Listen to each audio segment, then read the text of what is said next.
बांगलादेशात पंतप्रधान पदासाठी मोहम्मद युनूस यांना पाठिंबा बघायला मिळतोय। आंदोलकांचा मोहम्मद युनूस यांना पाठिंबा। अर्थतज्ञ मोहम्मद युनूस हे नोबेल पुरस्कार विजेते आहेत। मोहम्मद युनूस सध्या पॅरिसमध्ये आहेत आणि आज ते बांगलादेशमध्ये येणार असल्याचं कळतंय।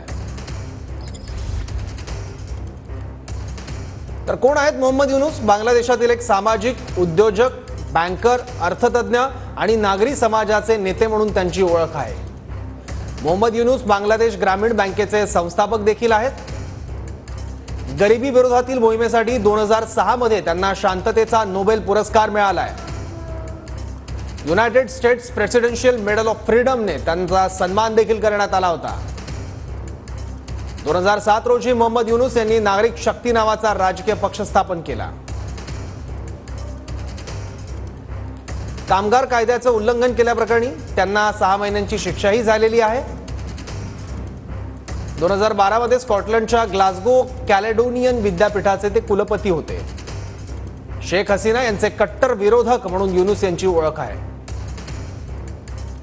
शेख हसीना बांगलादेशातील लोकशाहीच्या खुनी आहे असं मत युनूस यांनी वेळोवेळी व्यक्त केलं आहे। युनूस यांची बांगलादेशच्या नवीन सरकारचे प्रमुख सल्लागार म्हणून नियुक्ती केली जाऊ शकते।